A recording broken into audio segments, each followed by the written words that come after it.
Ola e unha aperta a quen estea a ver a canle de YouTube de Antonio García Teijeiro. Imos facer un novo vídeo, nesta ocasión falando dun tema que para Antonio é moi importante, un tema deses que leva xa tratados en múltiples lugares, en libros, en conferencias, en artigos de prensa, en entrevistas, mesmo en obradoiros para docentes, que é o tema da mediación na poesía dentro das aulas. Antonio, unha aperta e un saúdo dende Jackson, Tennessee. Di que estás en Vigo, na túa casa, nesa biblioteca na que escribes moitos dos teus libros. Este é un tema para ti moi importante, do que levas falado moitísimo, a mediación nas aulas no que ten que ver coa poesía. Pois sí, hola Antón, para min é moi importante, quero insistir sempre nisto. Realmente, eu penso que a poesía se justifica soa léndoa en voz alta. E ademais, afirmo que a poesía non se ensina, a poesía fíltrase, vaise filtrando porque a poesía está en todas as partes, en todas as cousas, non? Como afirmou un poeta moi amado por min, que é Federico García Lorca, la poesía es algo que anda por las calles, que se mueve, que pasa a nuestro lado. Todas las cosas tienen su misterio y la poesía es el misterio que tienen todas las cosas.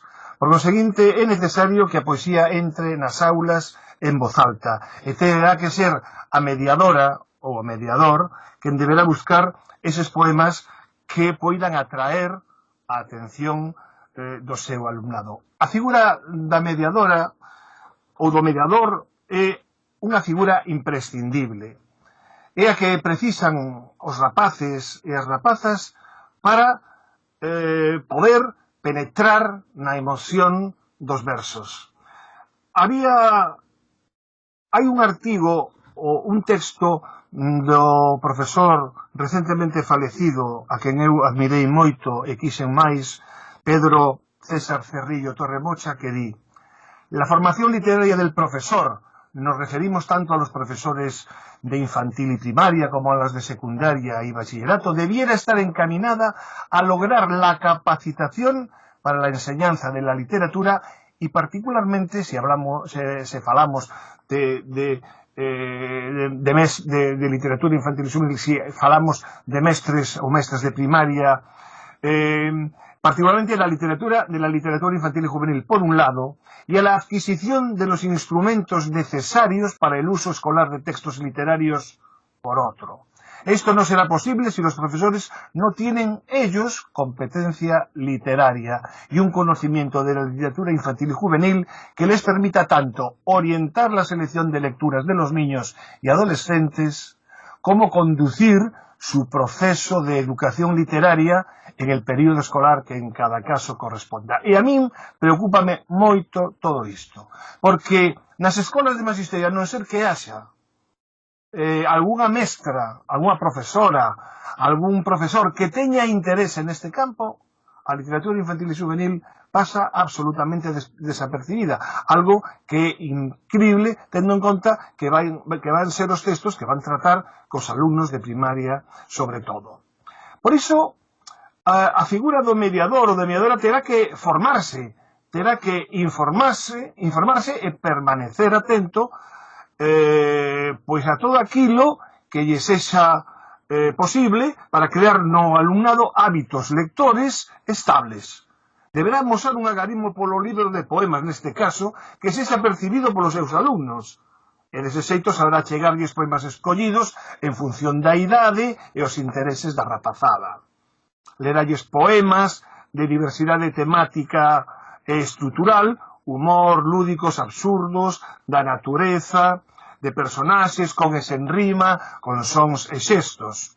É dicir, o mediador terá que dirixir a lectura extraescolar e non deberá obrigar obsesivamente, penso eu, a ler. Mais ben, intentará seducir os seus alumnos, o seu alumnado,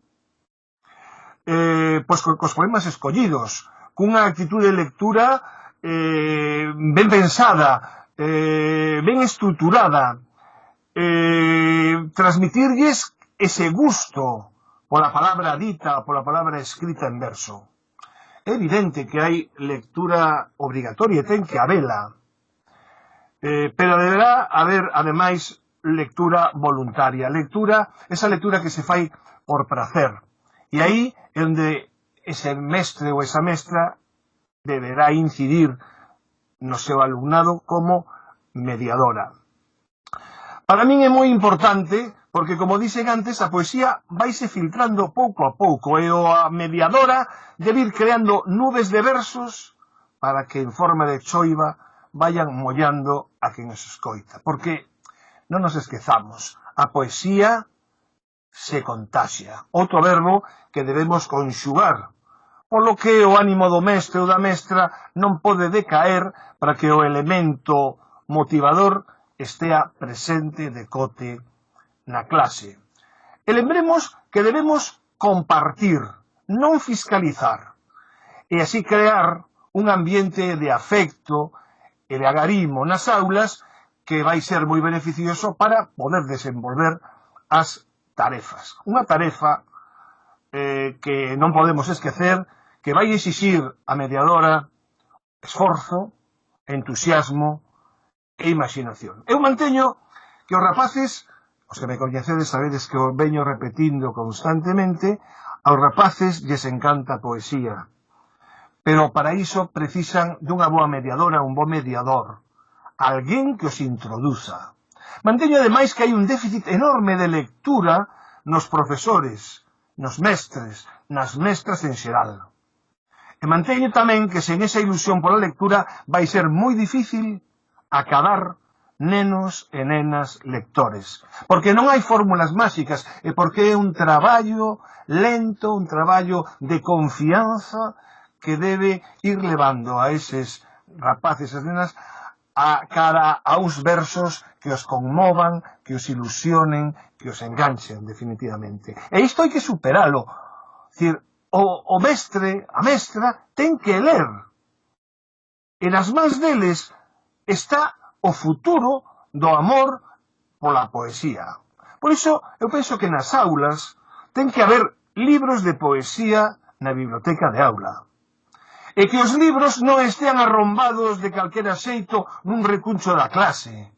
E que a mestra debe empregar con frecuencia eses libros, que os lea en voz alta, que sexan de fácil acceso para que o alumnado poida ler sen atrancos, que sexan ademais valorados, que o libro sexa valorado en xeral e do poesía en particular, que se coloquen poemas no taboleiro das clases, que os nenos e as nenas digan en voz alta ou escriban e ilustren poemas que lles gusten. Bien, isto podíamos seguir dando ideas porque hai milleiros de ideas, pero é moi importante que o teñamos claro. Antón.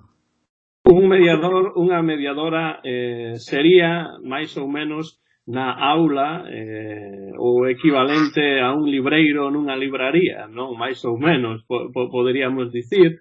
E aunque non, realmente non hai fórmulas máxicas, como ti dis, cales serían algunhas das características que un bo mediador ou unha boa mediadora realmente debe ter?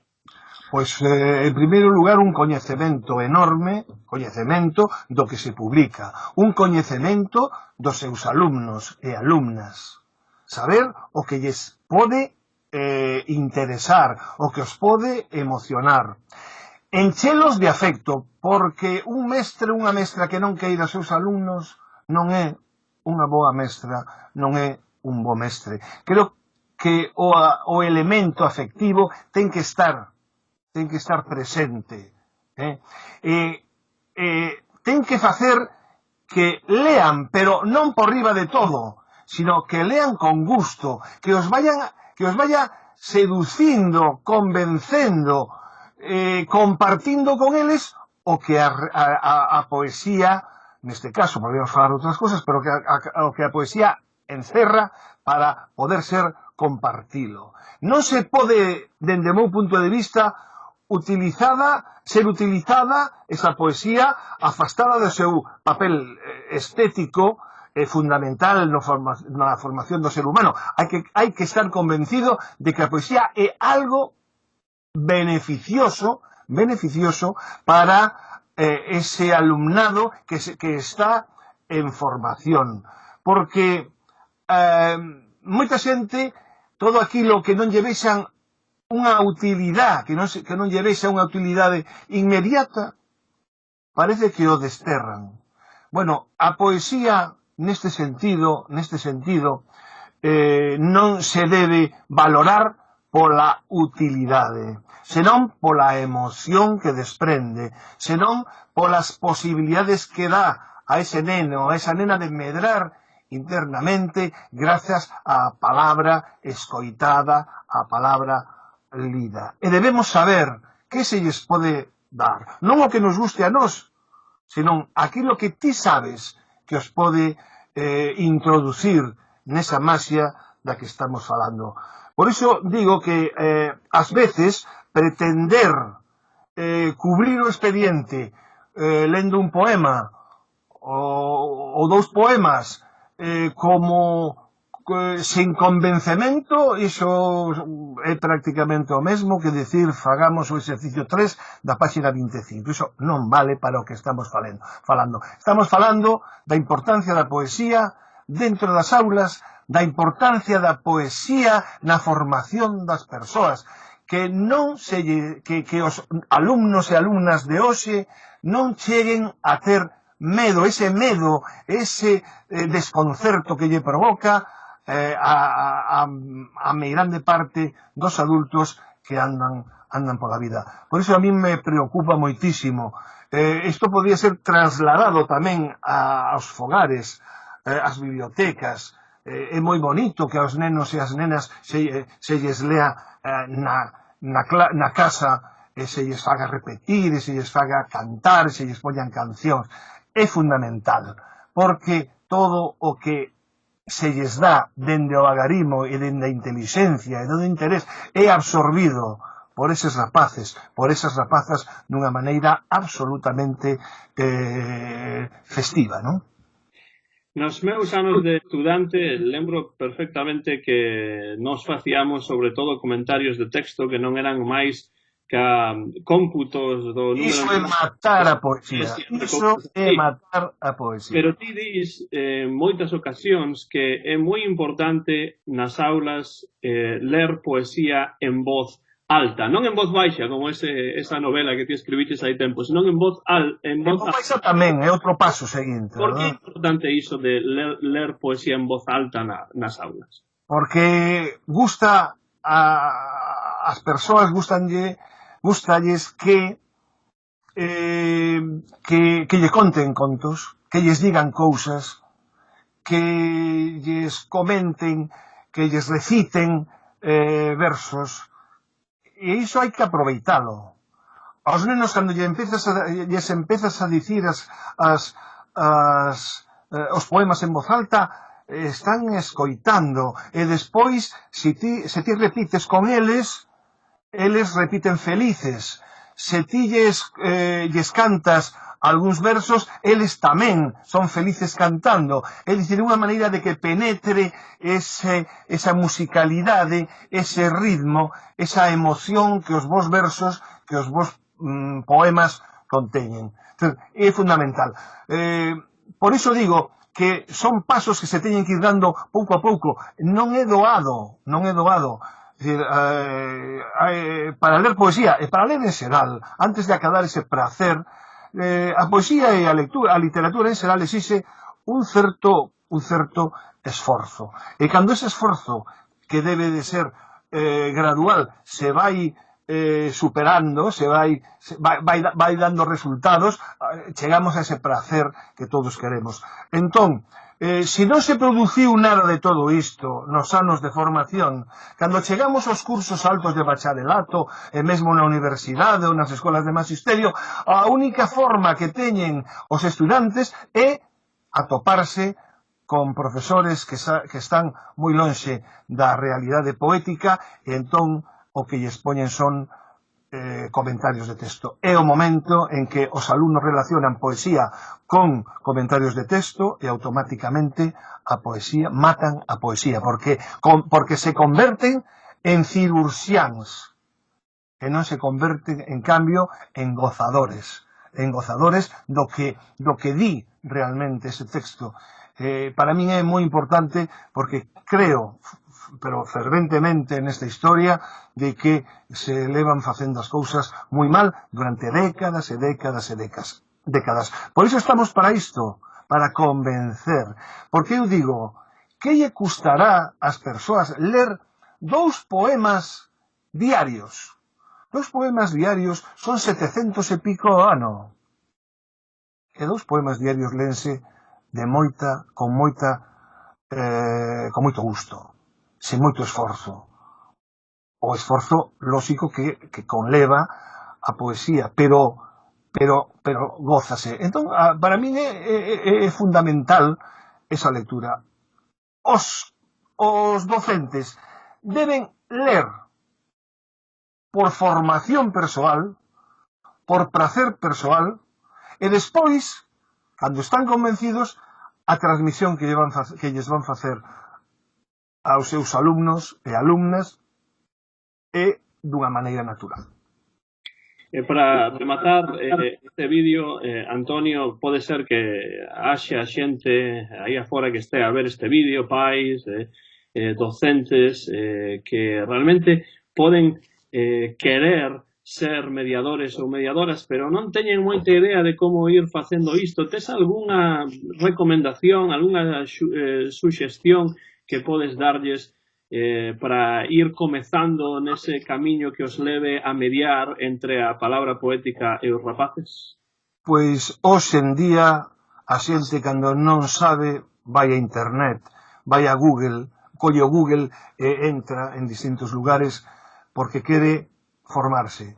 Bueno, pois todo exixe un esforzo e todo exixe un coñecemento. Para iso hai librarías, libreiros que controlan, ou libreiras que controlan, libros hoxe en día moi axeitados para poder comezar a lerlles poemas en voz alta, iso sen dúbida ninguna, e sobre todo, estar convencidos de que realmente o que están facendo é beneficioso. É beneficioso para eles, é beneficioso para os seus fillos ou fillas, e realmente créase un ambiente fermosísimo de comunicación entre pais, avós, fillos, fillas, netos, etc. Non? É dicir, hai que buscar, hai que perder a comodidade e ver, hai revistas literarias, hai catálogos interesantes, hai libros de poesía, que hai moitos hoxe en día, non hai desculpa para iso. Un adulto colle ese libro, comeza a lelo e digo, isto vou transmitir eu ao meu fillo, a miña filla, etc. A mí me parece que hai que buscar, que hai que informarse. Hai que informarse, porque agora non estamos falando de dar unha clase, estamos falando de compartir, un verbo que a mí me gusta moito, o feito poético entre pais nais cos fillos e as fillas, os mestres ou as mestras cos seus alumnos, etc. A min o verbo compartir aquí pareceme moi importante. E quero rematar dicindo pois algo que me parece moi fermoso, non?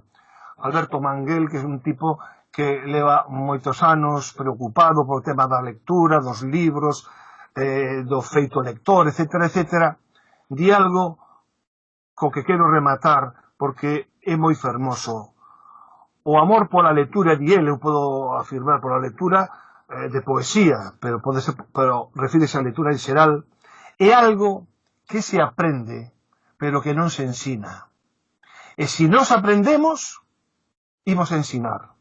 Se non aprendemos, non temos nada que ensinar, non temos nada que contaxiar, non temos nada que seducir.